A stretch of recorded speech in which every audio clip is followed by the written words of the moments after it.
Come on. There we go.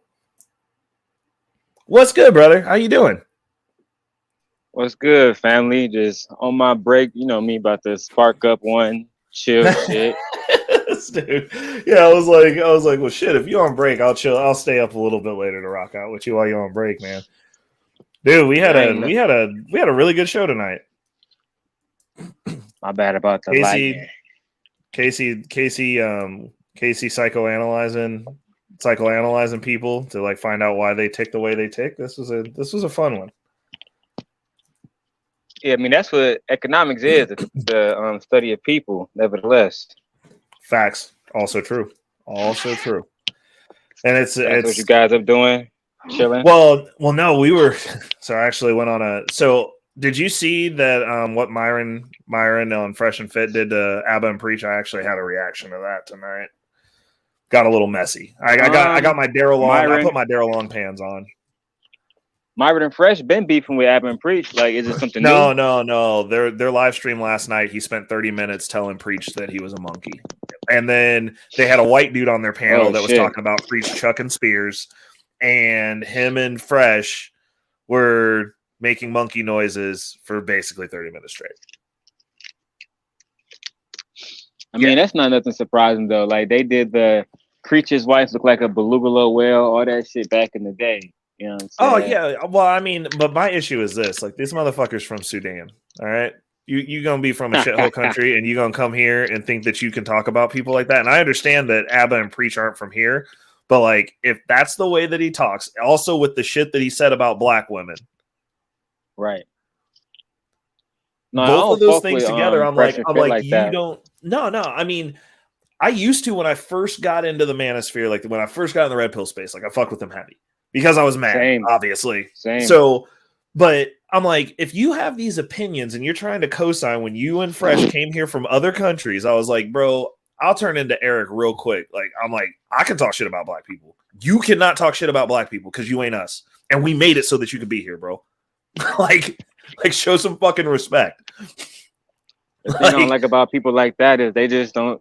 I was about to say, yeah, they don't show no respect, bro. no. No, Like when I I was say like, no if respect, the respect be at an all time low. Look at this door, somebody fucked up. oh shit. What? Motherfuckers done backed into it, can't even close up. Oh no. They just out there backing up into shit. Some of the drivers actually know the fuck they doing, while others do Bruh. not. Man, that is wild. My buddy here in town, he drives trucks for Amazon. And he was like, no, it's not as easy as you think. And he was like, some of these people are stupid and they got like no spatial acuity. So like they can't like back them up right. Yeah, and Amazon like they get like those Dodge Ram trucks too. It's almost like a little Yep. mini little UPS truck and shit. Bro, But have I you don't seen the drive here. Rivians? I do like other stuff here. You say what? Oh, I said, have you seen the Rivian delivery trucks? Man, I haven't seen their delivery trucks. I've seen Teslas, but I like the Rivian just truck. Period. You know what I mean? Dude. Okay, so if I you fuck with ever every. see an Amazon truck that looks like a big ass cube, it looks like a really elongated Kia Soul, basically. Mm-hmm. Those are made by Rivian. They got a contract with Amazon. We have them here, and we were working on a house, and this dude stopped to take a smoke break, and he was like on the other side of this pond, and like we walked over there because like we were talking about buying Rivian stock, and I was like, dude, can we? Is it cool if we like look at this? Like, we're working, like we're not trying to like fuck your break. He was like, no, dude. It like showed us all the stuff, told us what he liked about it, told us what he didn't like about it. I was like, dude, this is the coolest shit ever. No Uh, cap, bro. That do seem like some super clutch shit. You know what I mean? oh yeah, Especially if you can make some money off like on the back end too. I just signed up today for 401k here. Yeah, bet. second Good job. School move, season man. is out now, so Yes, sir. yeah, Yes, sir. gotta focus on the summertime. Make keep the bag coming, man. Always. That's all you can do. I think it's important that you're, like I always tell people, I'm like, you got to do the best you can. Like you got to make the oh, Casey, you still there? Yeah, kind of. I wasn't listening to you though. No. I was Murder asked you a question. He said, how would you scale and progress such an important channel like this? And I was like, I think he actually went over this a little earlier in the video when he was talking about what we're getting ready to do over on High Value Net. Yeah, but basically, it's a small amount of diversification. Yep.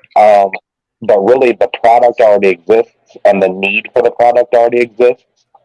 It's just more about getting that product in front of the right eyes. I mean, honestly, I think that like all the people that are actually solutions based, we're gonna just have to start capturing people and like taping their eyes open and making them watch.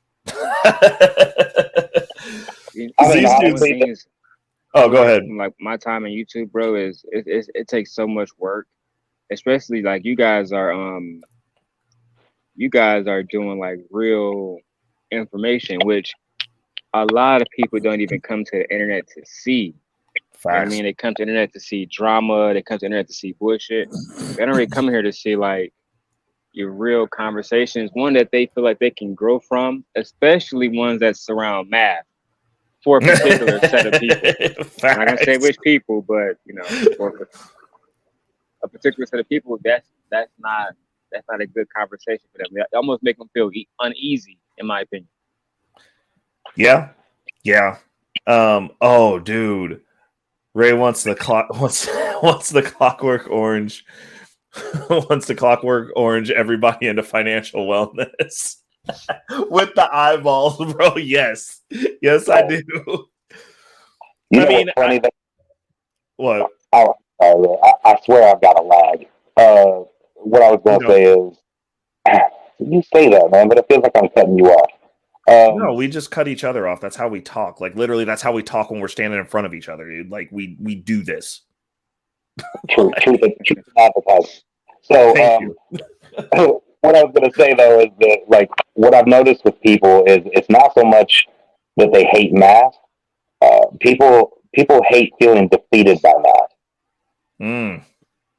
And I don't know, man. It takes a little bit of time to really, but if you understand the rules of math and how finite they are, it can become a beautiful thing. True. So, yeah, true. But he's right, I definitely agree. I agree. Yeah. I just like Ray know like what I was doing for a living before I came here, you know, because like I said, school was out. Well, basically, I might as well just say it because like none of my enemies are watching.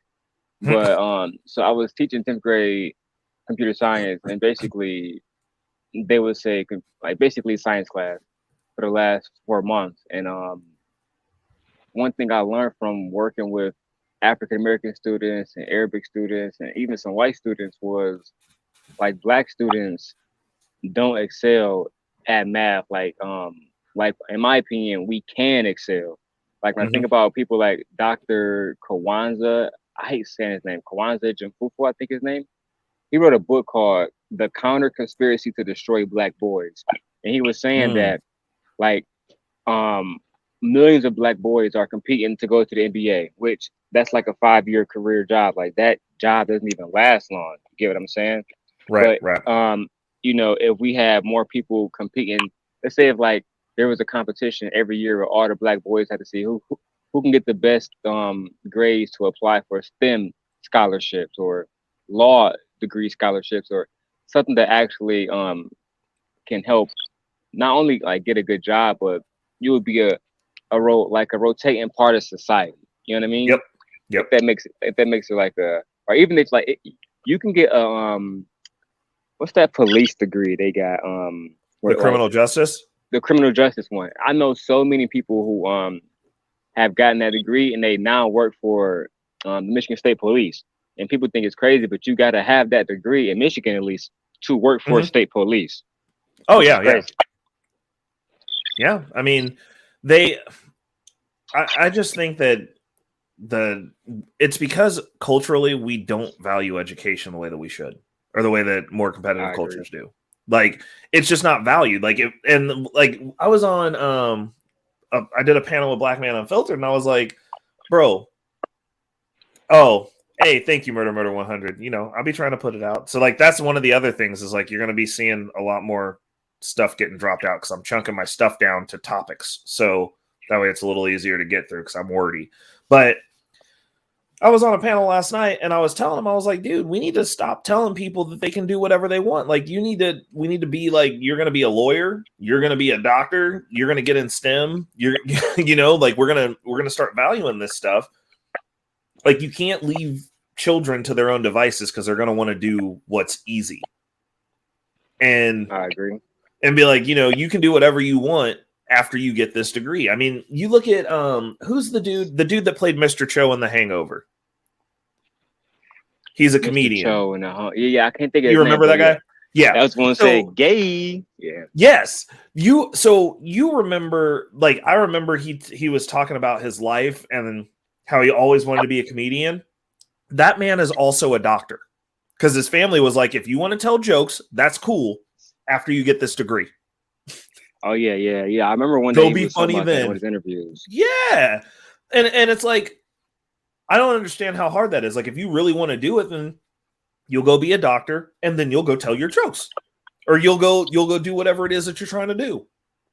Like, there's nothing wrong with having that standard or that precedent. No, there's nothing wrong with that at all. I agree. There's nothing wrong with that at all.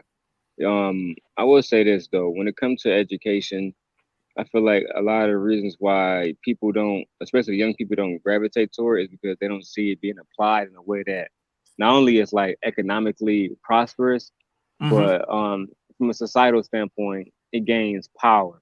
Like a lot of people feel like they can just make $50,000, being in the hood doing dumb shit. Yeah. If I'm really and make actual $50,000, no taxes, no nothing. I know a lot of people like that I grew up with in Detroit that they don't care about having a good education. As long as they got a decent job, that way they can put that money into other stuff, whether it's legal or illegal. The money is all they care about, to be honest. And I think that's a fucked up mentality to have as well.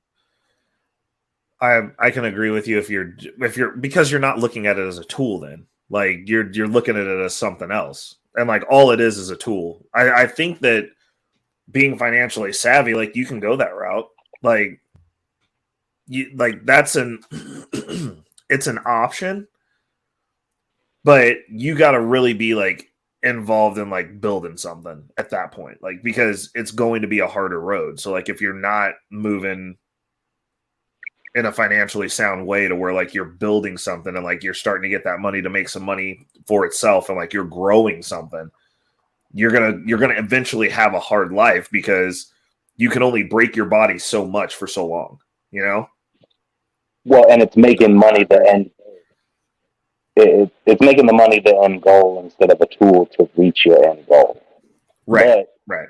I mean, you can't really talk about any of that stuff without at least acknowledging the concerted efforts that have been made specifically to Black Americans, where like everything's about the quick, get this, get that, and it's almost like it's children running the show, because we got a whole generation of Black folks that are watching their parents just not work and get their money, right? Right, so right. And that's a very childlike situation to be in, and they're being put in that state by a system, and that system comes from LBJ. And I really wish you would read up on that Great Society, not just like the footnotes on it, because that's really where it started. All right, I'll get a book on it. God damn. But no, I mean, you can see the end results of a lot of those things. It's learned helplessness is the gist of it. Like that's the reason I'm like, well, I know the footnotes of it because I know how learned helplessness works. Like if you just keep giving people stuff and then you're training them to not work, eventually they will not know how to work on their own.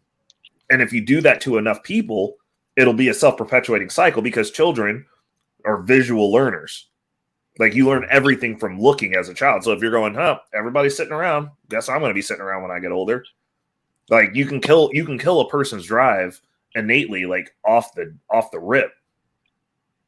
You know, I think too, Ray, is a lot of men in our generation, they want everything to come easy. Yeah. Like here in 100%. Michigan, we're a blue collar state first. Like people might be doing real estate, you might be investing in stocks, you might be fucking on crypto. Mhm. But if you don't have multiple jobs or you're not really working for checks, we're gonna laugh at you. You know what I'm saying? It's some people in this factory here that's making $2,000 a week right now. Dang. Right. And that's working our regular 12-hour shifts 5 days a week. When they work that 7, oh my God. Yep. Right. Yep. Because we get paid time and a half past 40 hours. Right. And working 12-hour shifts to add up quick.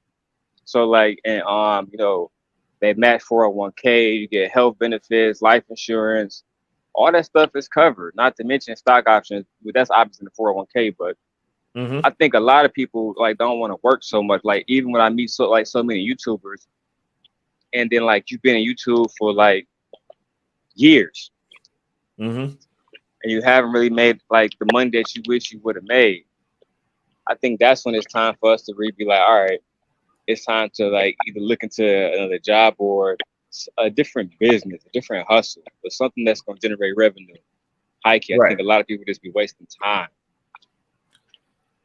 Well, you get when you look at people who do these panels, I mean, they get their dopamine hit from it. I don't think it's a waste of time. It depends. Like I don't feel like people use YouTube effectively either. Like I really don't. Like I see a lot of people like talking on panels and like wanting to build, but like they're not actually like connecting and like they're like, we're gonna build and we're gonna just build in this virtual world, and like there's no real world result from all this talking on these panels. Like they're not like identifying people and being like, I need to have this person in my network. Like I want to be connected to this person. You know what I'm saying?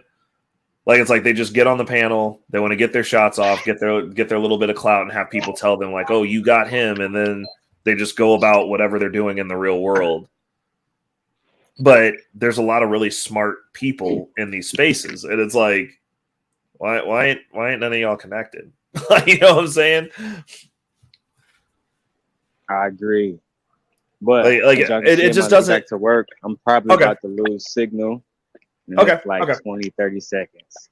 bet. I'll get at you tomorrow, brother. You have a good one. I appreciate you on extending your live stream, bro. Y'all have a good night. You too, Daryl. You too. I'll talk at you later.